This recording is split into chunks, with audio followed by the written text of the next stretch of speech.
วันนี้เป็นวันศีลเป็นวันพระตอนแรงก็อาจที่แต่ตอนแรงที่แรกก็จะเทศนาธรรมญาติโยมฟังปรากฏว่า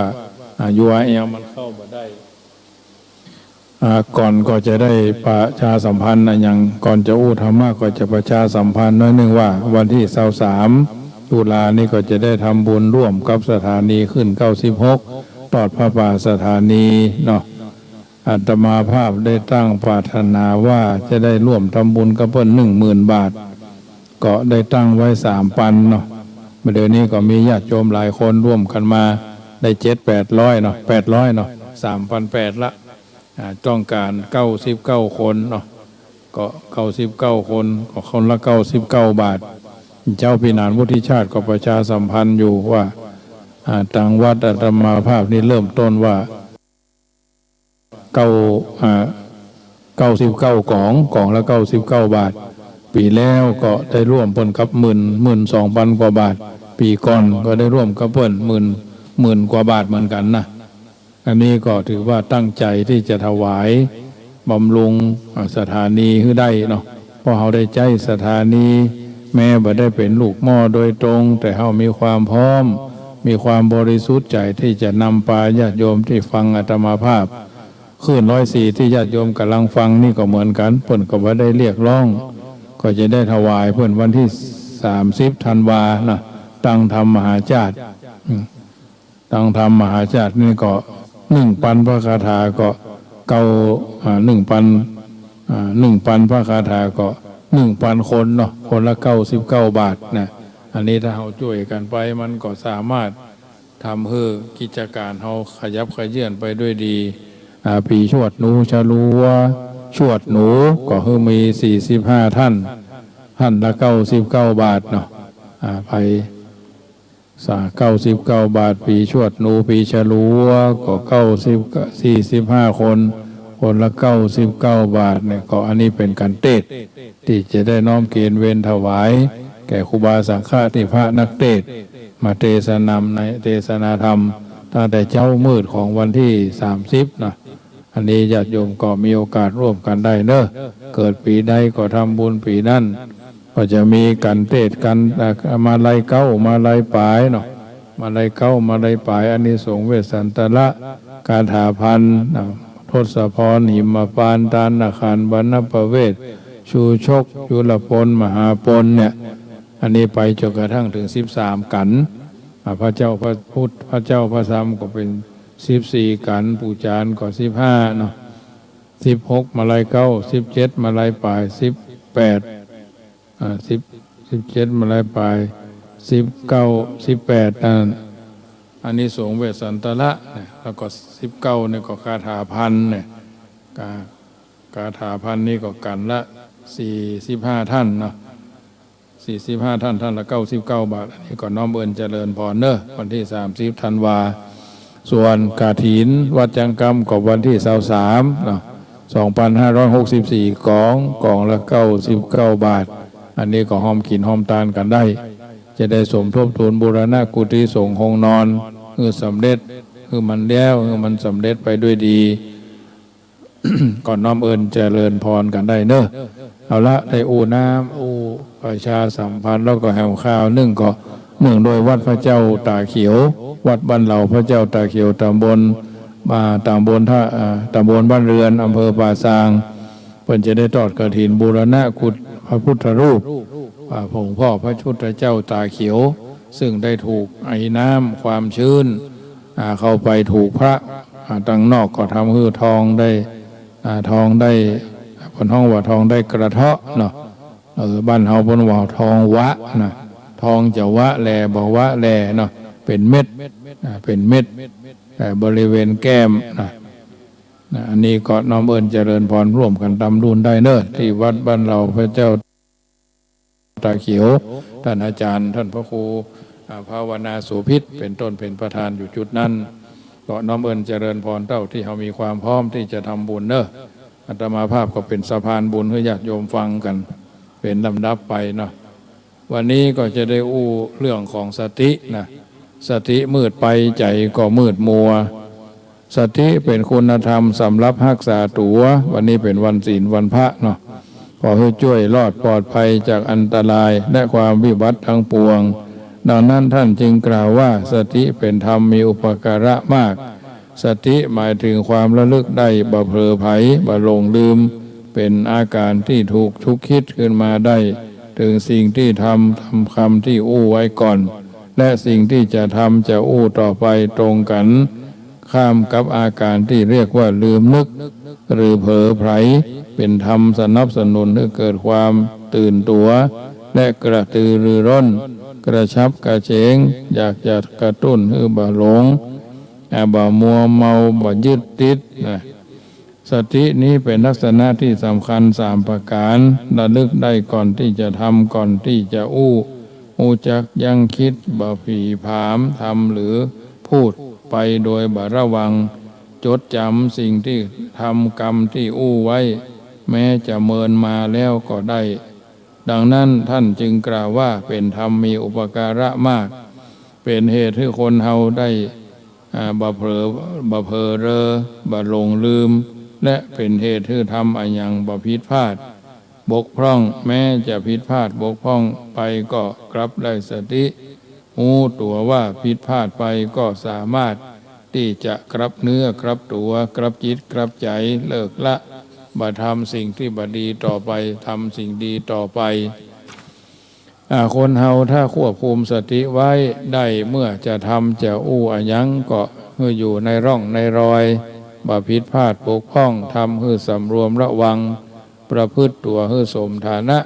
หากขาดสติมีสติมืดบอดไปก็ลงไหลเพ้อไปตามอารมณ์เพราะใจขาดการควบคุมใจจึงมืดมัวกึศอันยังก็สับสนเป็นไปตามปกติทำอันยังอู้อันยังก็ผิดเพี้ยนจากปกติยิ่งถ้าเป็นเรื่องโลกีควบคุมสติบ่อยู่ใจก็เตลิดเปิดเปิงมืดบอดไปตามคันลองโลกีมืดมนไปตามคันลองแห่งคฤหัสถ์ทำให้เสียการเสียงานเสียเวลาและผู้เสียคนมานักต่อนักแล้วยิ่งในเรื่องของกามอารมณ์ซึ่งเป็นเรื่องที่ทำให้จิตใจอ่อนไหวปล่อยตามได้ง่ายหากขาดสติควบคุมปล่อยใจไปตามความต้องการก็จะทำให้เสียหายทั้งนั้นทั้งขั้นร้ายแรงได้ความมากในกามคุณความบ่อิ่มในกามสังวาสบ่เลือกแม้ว่าจะผู้ที่ตนต้องการจะมีคู่ครองแล้วถ้าเป็นไปด้วยขาดสติก็ไปตามใจปรารถนาย่อมทำให้เราร้อนดิ้นรนหาทางให้สมปรารถนาแม้จะต้องทำบาปกรรมรุนแรงอย่างใดก็ย่อมทำอย่างหลงลืมสติขอให้ตนสำเร็จสมหวังเป็นปออาการอย่างนี้บ่ใจเกิดประโยชน์แก่คนธรรมดาทั่วไปเท่าอันแม้เป็นพระเจ้าแผ่นดินก็ยังตกอยู่ในวังบนแห่งนี้ทั้งนี้มีพระมเหสีอยู่แล้วแต่ก็ยังปรารถนาคู่ครองของคนอื่นแถมและทรงดิ้นรนเดินเกมเพื่อกำจัดคู่ครองของหญิงที่ปรารถนาเป็นเรื่องอันกล่าวไว้ในสมัยพุทธกาลเพื่อเป็นกรณีศึกษาท่านจึงบันทึกเรื่องนี้เป็นหลักฐานไว้ในคัมภีร์ว่าสมัยหนึ่งพระเจ้าประเสนทิโกศลพระราชาแห่งเมืองสาวัตถีทรงจ้างเผือกล้วนเชือกนึ่งเสด็จทำประทักษิณพระนครด้วยอานุภาพยิ่งใหญ่เมื่อเสด็จอย่างนี้เหล่าราชบุรุษต่างก็ขับไล่ผู้คนหื่นหนีพ้นจากเส้นทางเสด็จประชาชนต่างได้ชื่นชมพระบารมีพระเจ้าอยู่หัวกันทั่วหน้าถนนแห่งหนึ่งนะหญิงงามเมืองซึ่งสามีแล้วแง้มหน้าต่างจันบนปราสาทแอบชมพระบารมี พระเจ้าแผ่นดินเมื่อหันแล้วก็ลบไปขณะนั้นพระเจ้าประเสนที่โกศลทรงเหลือบพระเนตรขึ้นไปทรงหันนางพอดีพางปรากฏแก่พระองค์เหมือนดวงจันทร์วันเพ็ญลอยหายไปในกลีบเมฆทรงมีพระทัยปฏิพัทธ์นางกระทันหันเป็นประหนึ่งอาหารอันพัดตกจากคออากาศอันพัดตกจากคอจ้างรับสั่งให้ใส่จ้างเข้ากับพระราชวังทันทีจากนั้นได้ส่งอมาตย์สนิทให้ไปถามหญิงคนนั้นว่าสามีสามีแล้วหรือยังอามาตย์นั้นไปแอวตามถนนนั้นถามถึงหญิงคนที่อยู่ชั้นบนปราสาทได้ความว่าเป็นหญิงที่มีสามีแล้วจึงกลับมากราบทูลรายงานพระราชาเมื่อทรงทราบเรื่องเช่นนี้แทนที่จะทรงคลายปฏิพัทธ์นางจากนางเสียพระราชากลับทรงมีพระทัยเร่าร้อนกว่าเดิมเก่ารับสั่งให้ไปตามตัวสามีนางมาเมื่อเขามาแล้วก็รับสั่งให้รับราชการเป็นผู้พิทักษ์พระองค์แม้เขาจะปฏิเสธก็บ่ทรงยอม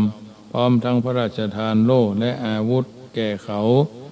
พระเจ้าประเสนที่โกศลทรงทำอย่างนี้ทรงคิดว่าเมื่อเขาอยู่ใกล้ชิดหากทำผิดพลาดอันอย่างขึ้นมาจะประหารชีวิตเสียภรรยาของเขาจะได้เป็นอิสระแต่ชายผู้นั้นก็ตั้งใจทำงานมีสติสตังบัดหลังบาสลังพังพลาดพังเผลอระวังทุกปีก้าวบัดทำตัวให้พลาดผิดพลาดบกพร่องเลยสักครั้งเดียวทำให้พระเจ้าอยู่หัวทรงกระวนกระวายเร่าร้อนด้วยอำนาจกามตัณหามากจนขึ้นหน้าสุดท้ายทรงออกอุบายเพื่อกำจัดเขาด้วยการให้เขาไปนำดอกโกมุตดอกอุบลดอกและดินสอ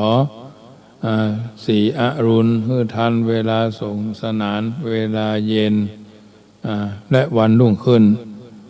เขาบ่อาจจะปฏิเสธได้ก็เพราะว่ามีหน้าที่เป็นเสวกราชาจำรีบกลับไปบอกภรรยาให้หุงข้าวเป็นเสบียงแต่เช้าตรู่เจ้าวันรุ่งขึ้นภรรยาหุงข้าวยัง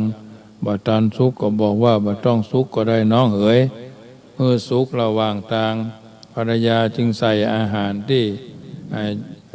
ยังร้อนอยู่ในภาชนะให้เขาไปเขารีบเดินทางไปตามยถากรรมเพราะบ่ฮู้เหมือนกันว่าจะไปหาดอกโกมุตดอกอุบลได้ที่ไหน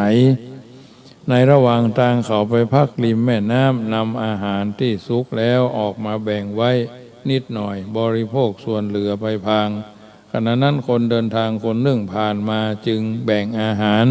ที่แยกไว้ให้เขาไปทานด้วยความมีน้ำใจพอชายคนนั้นบริโภคแล้วก็เดินทางต่อไปเขาทานอิ่มแล้วก็ฮื้อโปรยอาหารกับมือนึ่งลงในแม่น้ำเป็นการฮื้ออาหารปลาบ้วนปากแล้วก็ร้องประกาศขึ้นดังๆว่าขอหมู่นาคหมู่คุดเทวดาทั้งหลายผู้สิงสถิตอยู่ณแม่น้ำแห่งนี้ได้โปรดฟังข้าพเจ้าพระราชาทรงปรารถนาจะลงอาญาแก่ข้าพเจ้าจึงทรงบังคับให้ข้าพเจ้านำดินสีอรุณพร้อมกับดอกโกมุตดอกอุบลพระองค์ก็อาหารน้อยนึ่งข้าพเจ้าได้แบ่งให้แก่คนเดินทางนึ่งแล้วทานที่ข้าพเจ้าให้แก่แล้วที่นี่มีอานิสงส์เป็นปันอาหารกำมือนึ่งที่ข้าพเจ้าโปรยให้แก่ป่าในแม่น้ำมีอานิสงส์เป็นร้อยข้าพเจ้าขอให้ผลบุญประมาณเท่านี้เป็นส่วนบุญแก่ท่านทั้งหลายขอให้พวกท่านได้นำดินสีอรุณกับดอกโกมุตดอกอุบลมาให้แก่ข้าพเจ้าโดยเตอะพญานาคซึ่งอยู่ที่แม่น้ำนั้นได้ยินแล้วก็แปลงกายเป็นคนแก่มาหาเขาแล้วถามว่าท่านอู้อย่างใดเมื่อเขาตอบตามที่อู้พญานาคจึงถามว่าท่านให้ส่วนบุญหรือเขาก็ตอบว่าแน่นอนพญานาคถามว่าอย่างนั้นถึง3 ครั้งเขาก็ตอบว่าทั้ง3 ครั้งพญานาคจึงดิ้น จึงนำดินสีอรุณเนาะและดอกโกมุตดอกอุบลมามอบเพื่อแก่เขาได้รับแล้วก็ดีใจรีบกลับเมืองทันทีฝ่ายพระราชาทรงดำริว่าธรรมดามนุษย์ทั่วไปที่มีมนต์มากก็มีอยู่หากสามารถนำดอกโกมุตเนาะนำดอกโกมุตมาเขาสามารถนำดอกโกมุตมาดอกอุบลมาดินสีอรุณมาด้วยอุบายอย่างความบางอย่างตามความประสงค์ของเฮาก็ชักบัดสำเร็จจึงรับสั่งให้นายประตูรีบปิดประตูเมืองแต่ยังวันก่อนเวลาที่จะปิดประตูปิดประจำเมื่อเพื่อบ่ฮื้อพอใจผู้นั้นเข้าเมืองได้เรียกว่าหาทางป้องกันบ่ฮื้อเข้าเมืองได้โดยง่ายเขารีบเดินทางมาแต่ก็บัดทันประตูเมืองปิดประตูเมืองปิดไปก่อนหน้าแล้วแต่แม้จะขอร้องให้นายประตูเปิดด้วยมีเรื่องสำคัญนายประตูก็บ่ยอมด้วยอ้างว่าเป็นคำสั่งพระเจ้าอยู่หัวเมื่อบ่อาจเข้าเมืองได้จึงร้องตะโกนด้วยความช้ำใจเพื่อให้เจ้าเมืองได้ยินว่าตนเองถูกพระเจ้าแผ่นดินรังแกด้วยเหตุอันบ่สมควรซึ่งตนก็ปฏิบัติตามพระราชบัญชาแล้วแต่ก็เข้าเมืองบ่ได้เมื่อมดทางเข้าเมืองเขาก็คิดว่าจักไปนอนพักที่ไหนดีกึดไปกึดมาก็นึกได้ว่าธรรมดาพระสงฆ์ในวัดมีจิตใจอ่อนโยนมีเมตตาต่อผู้ลำบากทั่วไปคืนนี้ไปขอนอนที่วัดดีกว่ากึดแล้วก็ไปวัดที่อยู่ใกล้ๆอาศัยนอนอยู่ที่ศาลาแห่งหนึ่งวัดนั้นก็คือวัดเชตวันซึ่งพระบรมศาสดาประทับอยู่ธรรมดาของสัตวโลกในเวลาที่ได้รับความสุขมักบ่ทราบบ่สนใจวัดที่มีอยู่ตรงไปมีอยู่ตรงไหนบ่ได้ให้ความสำคัญแก่พระเจ้าพระสงฆ์เช่นเป็นอยู่อย่างใดต่อเมื่อเขาได้รับความลำบากหรือได้รับทุกข์ขึ้นมาจึงคิดว่ามีวัดที่พระสงฆ์คอยให้ความช่วยเหลืออยู่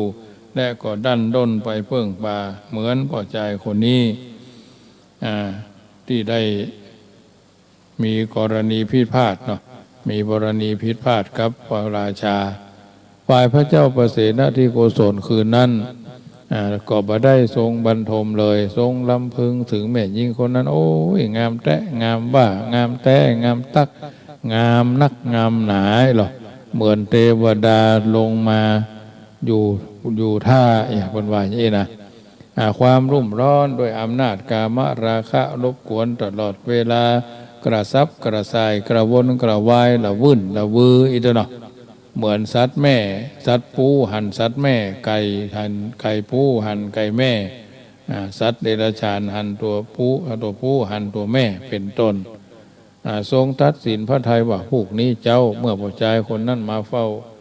จะได้ประหารเขาเสียแล้วรับภรรยาเข้ามาเป็นของตนคือมันแล้วมันรอดไปเสียเลย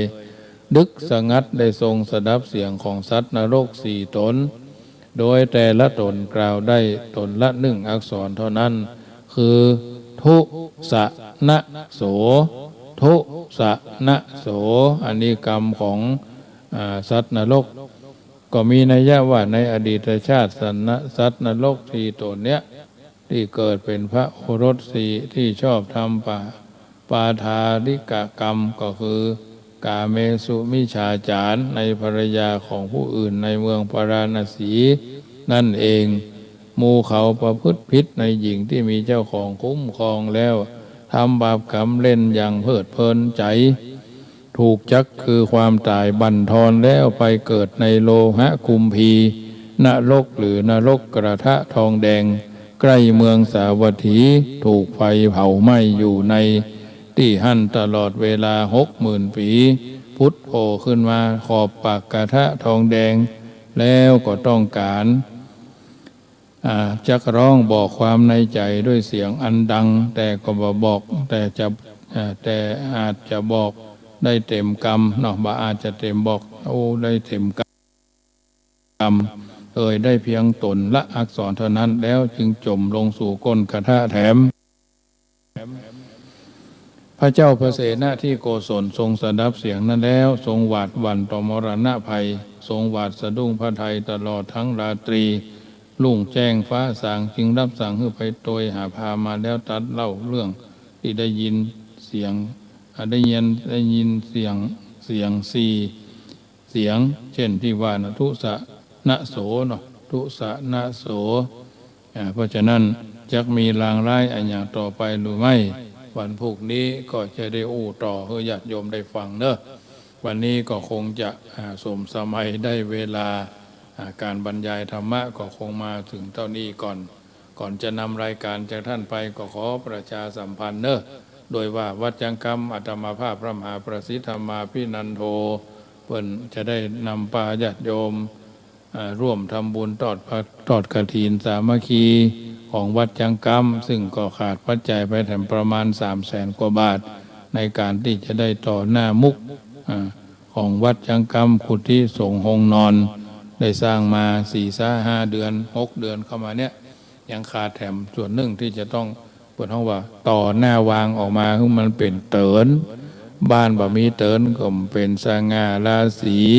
วัดมีเตินก็เป็นที่ไหวที่สาที่ประทับคุณงามความดีเนาะอันนี้ก็ถือว่าเป็นส่วนหนึ่งที่ช่วยกันได้และก็ไม่ได้จำกัดเฉพาะกฐินงานอื่นๆก็มีวันที่23นี่ก็จะทอดพระกฐินช่วงเจ้าก่อนเที่ยงอยู่มันแล้วเพราะว่าจะต้องไปร่วมทอดพระป่าสถานีแถมเวลาบ่ายโมงก็ท่านววชิระเมธีวชิโรดมเป็นองค์ปาทกองค์แสดงธรรมบรรยายตรงนั้นที่วัดขวงพญามังลายเนาะอย่างเหมือนทุกปีอันนี้ก็น้อมเอิญเจริญพรเนอะเวลา 13 นาฬิกา 15 นาฬิกาก็ทอดพระป่าญาติโยมที่มาอวมกินพรมทานแต่เจ้าโยมแม่จันจอมใจพร้อมด้วยลูกเต้าเหล่าหลานญาติพี่น้องร่วมทำบุญปัจจัยมา 2,200 บาทเนาะก็ขออนุโมทนาเนอะโยมนากาแฟก็ร่วมทำบุญแถมในการที่จะบำรุงสถานีขึ้น96ก็มีหลายคนหลายท่านร่วมด้วยช่วยกันเนาะอันนี้ก็ในนามของสายอาตมาภาพนะผู้ฟังรายการของอาตมาภาพก่อนน้อมเอิญเจริญพรเนอะแม่นิทาขี่ยาบ้านช่างคำเชียงใหม่200 บาทคุณนพวรรณศรีวิชัยสารพี200 บาทแม่สีนวลตรีนพเนาะเวียงผาเป้า200 บาทโยมนากาแฟ100 บาทเนาะโยมแม่จันจอมใจนี่ก็คงจะ100 บาทหน่อยแม่สุแก้วบ้านศรีลาพรก็100 บาทซึ่งก็ญาติโยมได้ร่วมกันคนละเล็กคนละน้อยอาตมาภาพก็จะได้เอาปัจจัยไปถวายร่วมกับเพิ่น10,000 บาทเริ่มต้น 3,000 บาทแล้วเดี๋ยวนี้ได้ 3,800 บาทเนาะถึงพระโยมหอมกันมา99 คน99กองบุญละ99 บาทเนอะน้อมเอิญเจริญพรเกาะที่วัดจังกรรมกฐิน23ทอดพระป่าก็23ส่วนท่านใดจะร่วมทำบุญกองทุนพัดไทยเนาะที่จะไปเลี้ยงพี่น้องทางวัดแม่นาคีอำเภอท่าสองยางจังหวัดตากวันที่31ตุลานี่แหละที่วัดแม่นาคีอำเภอท่าสองยางจังหวัดตากเนาะอันนี้ก็น้อมเอิญเจริญพรเนอที่ธนาคารกรุงไทยสาขาโลตัสป่าซางเนาะธนาคารกรุงไทยธนาคารกรุงไทยสาขาแม่ทากองทุนเข้าก้นบาทนั่นแหละ531005993อันนี้เป็นธนาคารกองทุนเข้าก้นบาทนะญาติโยมน้อมเอิญเจริญพรกันตามเจตนาวันนี้ขึ้น96เปิ้นก็มีการแสดงธรรมโดยพระเดชพระคุณท่านเจ้าคุณพระเทพรัตนนายกท่านเจ้าคณะจังหวัดละปูนวัดพระธาตุหริพูนชัยปรมาจารย์แห่งการแสดงพระธรรมเทศนาการมัทธีเนาะหรือมัทซี90พระคาถาตั้งแต่น้อยนะแต่ก่อนนี้ก็ท่านพระมหาจำรัดทัตตศิริเป็นคนบ้านลุกตำบลเมืองง่าอำเภอเมืองละปูนเป็นวัดที่อุปชาเดียวกันอุปชาของอาตมาภาพเคยอยู่ตรงนั้นสมัยเป็นเนน พระครูสุทธิธรรมสุนทรเนาะน้อมเอิญเจริญพรเนอะญาติโยมมีโอกาสก็กินตานกันได้วันนี้เป็นวันศีลจะรับจะนอนจะอย่างใดอย่างหนึ่งก็ทำตัวทำตนให้ดีเนอะเพราะว่าทำบุญหยาดน้ำกินตาลหลวงหลายจักได้สบายเกิดสุขไปหน้า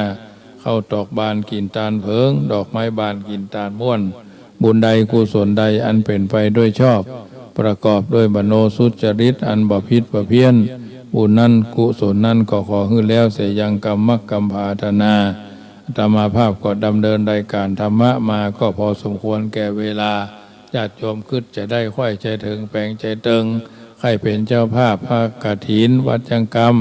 เกาะ 2,564 กองละ100 บาทพระป่าสถานีวันที่23ตุลา